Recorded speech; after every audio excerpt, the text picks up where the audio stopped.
आखिर अक्षरा सिंह क्यों बन गई है लुटेरी दुल्हन।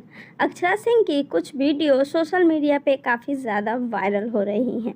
पूरा वीडियो देखें और वीडियो आपको पसंद आए तो लाइक शेयर कमेंट करना बिल्कुल ना भूलें और हमारे चैनल को भी सब्सक्राइब ज़रूर करें। पवन सिंह अक्षरा सिंह का रिश्ता जुड़ते जुड़ते रह गया। बहुत सारी बातें सामने भी आई, बहुत सारे परिवार के लोगों ने बहुत कुछ भी कहा, लेकिन कभी भी अक्षरा सिंह ने सामने से नहीं कहा कि वो शादी करने वाली हैं या दुल्हन बनने वाली है, लेकिन हैशटैग लुटेरी दुल्हन लगाकर अक्षरा सिंह ने ये वीडियो पोस्ट किया है, जिसमें आप देख सकते हैं बुलेट पे साड़ी पहने हुए अलग सा लुक लेकर अक्षरा सिंह ने इस वीडियो को डाला है। बल्कि ये लुक उनके आने वाली फिल्म का है, जिसमें वो एक लुटेरी दुल्हन का किरदार निभा रही हैं और इस चीज़ को उन्होंने अपने इंस्टाग्राम पे पोस्ट किया। तो आपको ये लुक अक्षरा का कैसा लगा, हमें कमेंट में ज़रूर बताइएगा।